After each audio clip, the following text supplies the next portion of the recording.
Quando a gente trabalha com a circunferência, surge um fato bem interessante.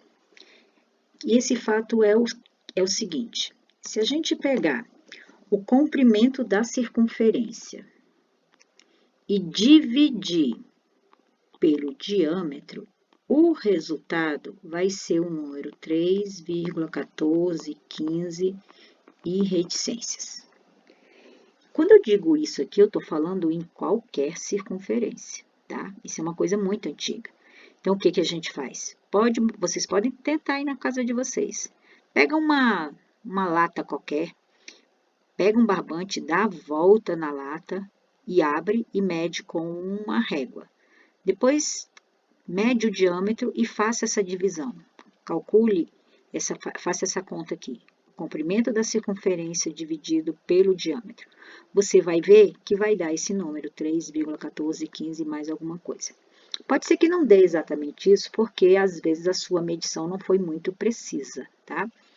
Mas os matemáticos perceberam que isso estava acontecendo com muita frequência. E por isso resolveram pegar esse número aqui, ó, e relacionar com a circunferência. E esse número recebeu um apelido, um nome. E ele recebeu o nome de número π, que a gente lê assim.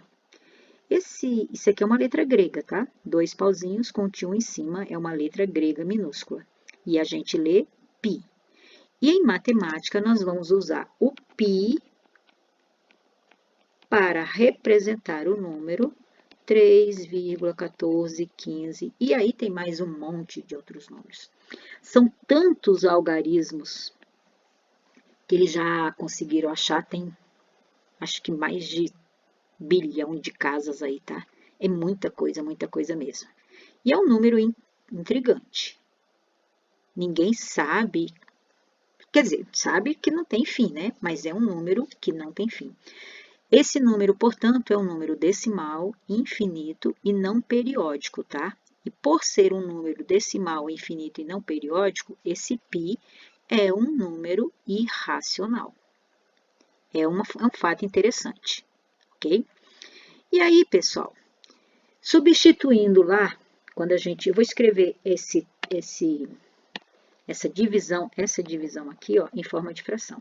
Então, ele vai ficar π dividido por d, que é o diâmetro, e onde tem o 3,14, eu vou colocar um π.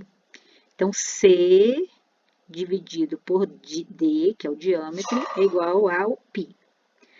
Quando a gente substitui esse d por 2r, que é a mesma coisa, porque diâmetro é a mesma coisa que 2r, a gente vai encontrar alguma coisa assim. E aí, a gente já vai aprender depois que isso aqui a gente pode multiplicar cruzado e vai encontrar que o comprimento da circunferência é 2 vezes o raio vezes o π. Ou, colocando numa ordem melhor, vai ficar 2πr.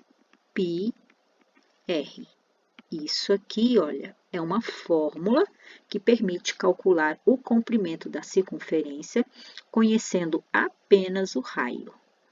Por exemplo, então se eu te der para você assim, deixa eu ver se eu consigo apagar isso.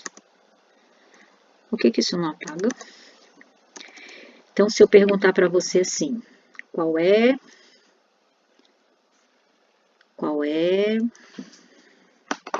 Ai, vai ficar muito grande.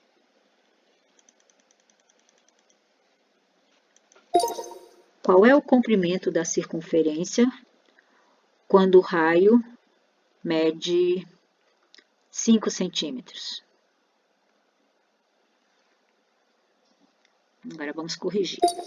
Quando o raio mede 5 centímetros, interrogação. Qual é o comprimento da circunferência quando o raio mede 5 centímetros? Então, isso é um problema. E para resolver um problema, a gente simplesmente faz o quê? A gente escreve os dados da questão. Quais são os dados? Então, a primeira pergunta, qual é o comprimento? Não sei. Então, o comprimento é o que eu quero saber. Qual é o comprimento da circunferência quando o raio mede 5 centímetros? E aí, depois que você escreve os dados, você vem para a fórmula. Porque eu acabei de falar para você que tem uma fórmula. A fórmula para calcular o comprimento da circunferência. Então, é 2 vezes π vezes r. E aí, vamos substituir. Repete o C, repete o 2. Onde tem π, você coloca 3,14. Geralmente, a gente só usa 3,14. E onde tem r, você coloca 5. Em seguida, você faz essa multiplicação.